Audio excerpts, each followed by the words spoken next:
I got you. Thank you, sir. Always a pleasure to talk to you. I appreciate the time. Radio Rahim with Tyson Fury, the Gypsy King. Yeah. I'd say the biggest and best news of the day is I can't even tell which eye it would have been that was cut. If I didn't know already, Okay. I wouldn't be able to recognize it. Are you already able to be back in full, sparring, full training condition? I would be, but I'm not doing that right now because I start camp at the end of March for an 8-week camp. So yeah, I'll be fine. Are you at all concerned about when you do start training, being able to go full on? No, I'm not concerned at all because if a cut happens in the fight, it happens, but it won't happen again in sparring. It's a freak accident. We've heard that the winner of this fight is going to get a shot at Undisputed. Down the line, because there's a 2-fight deal with Usyk. Now, Eddie Hearn has said that, His Excellency gets what he wants. He wants this fight next. Would you be willing to step aside? I wouldn't really take what Eddie Hearn says as read. Because there's definitely a rematch for Usyk. When he loses, he can do it again. Not unless he's going to take doesn't want his money for the second fight, and he's going to let somebody else step in, which I can't see that happening. Now, I know what you said about negative comments from everybody, but having this Ngannou fight be your last fight, the fight before that, people are saying, you haven't had tough competition in a while, and now you're dealing with the cut. Is it fair for people to think maybe Tyson's more up against it with Usyk this time than he would have been before? No, I don't rate Usyk. I never have. I've been quite open and saying that I don't rate Usyk, so I get to take him out 7 rounds. We see Eddie and we see Frank sit at the table next to each other. You're going to dinner with Joshua and Ngannou. Have you guys, at the very minimum, found a common ground of friendship? Are you guys okay? It is what it is. They're not my friends. They're just business associates. That's it. We saw your father have a run-in with Joshua, and that was quite cordial. We surprised us all. What do you make of that? I don't make nothing of it, to be honest. That is their own business. I know that your brother is on the card. I saw you clapping when Zizo said that, he was the first of many. I think that's what you are, Tyson. You're the first of many brothers to follow in your footsteps. What are you expecting now from the latest brother to enter the fray? I think he'll do pretty good. He's a good puncher and he's a southpaw as well. So he's a good kid. And now I know one of your mates that you call your brother is on the card. Obviously, Parker, having been the Dragon Slayer after yourself, no less, but was a big underdog in that fight. Now that the fight is done, can you tell us anything that you maybe had put in the mix for him when he was fighting Deontay Wilder? Listen, obviously I give him a lot of tips and stuff like that. But listen, the man's got to go in there and do it himself. So Joe's got to take all the credit for himself.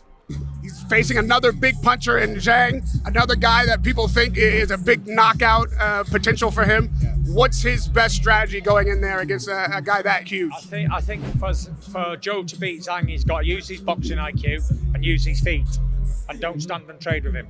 And he should outbox Zhang. Obviously, the main event, I've got to ask you, you've been the only one to face Ngannou thus far. Do you think that you've kind of laid the way for Joshua to have an easier night than you, or is Ngannou going to be better for having fought you? I don't know. You're going to find out Friday, ain't you? 2 big old fellas going to knock lumps out of each other, and I'm going to be there to watch it. And like I said to the other people, along the line, one of them will get a shot at the World Championship from me. If you had to put a couple of quid on it, where would you go? Which way would you go? I don't gamble. I don't know. Whoever wins, wins. It's not really any of my concern. But I will say, whoever wins will get a fight for the championship down the line. After Joshua's display with Wallen, he said he's back. He noted that he'd done much better against Wallen than you. Do you feel like... Yeah, he fought Wallen 5 years later than I did. He did styles make fights. You can't really compare who did better against who until you fought each other, you know what I mean? I don't think he's back. Wallen was his sparring partner. He's probably beat him up a million times. It was what it was. Until he's in there with somebody who can fight back properly, another good boxer, then we'll see if he's back. And lastly, Tyson, obviously boxing is full of conspiracies. People were questioning whether the cut happened, crazy people. And having to have gotten that close to the fight night, then wait, still haven't been back to training. I know how much boxing is a part of your regular day and keeping your mental health. How difficult was it to have to push that date and then listen to all of these naysayers after the Ngannou performance? Because the naysayers can kiss my balls. As always, I don't take one bit of notice of them because they're nobodies to me. And yeah, life goes on, you know. Boxing's boxing and shit happens. And we got the next date and I'm going to be ready to do a job. Is it difficult for you, having had the experience with Ngannou, maybe not been at your best? Do you beat yourself up about that? No, I couldn't give a toss. I've been paid. It's in the past now. You have good performances and bad ones and move on. It's not about beating yourself up. Why? I got paid, got laid, got out of here. That's what we do. We go in, get paid, get laid, and go home. On to the next one. That's it. We're prize fighters. So, yeah, I'm not going to dwell on the past. I don't need to ask myself if, why, where, but maybe. It was what it was. Lastly, May 18th against Usyk. Will we be needing to see anything different from Tyson Fury? Nope. The worst Tyson Fury is still beat Usyk. Radio Rahim with the Gypsy King will be back May 18th for your fight. For the biggest fight in history, by the way. Undisputed heavyweight championship. This century. I think the last fight of the century was Jack Dempsey versus Gene Tunney. That was the last one. And this is going to be the next one. Undisputed. Radio Rahim with Tyson Fury. Come on, mate. I'm really intending to gain a lot of major victory like this. One more over Tyson. Because I had the first one over him. I'm intending to have the second one. And he's been bitching about it, which is true. I just hope I'm not in the middle of these two if they start going at it, let me tell you. You're going to sleep in the octagon again, and I'm going to wipe the ring with your ass again. You wipe the ring with your ass. There was the blood in the ring. It's sticking in your pants.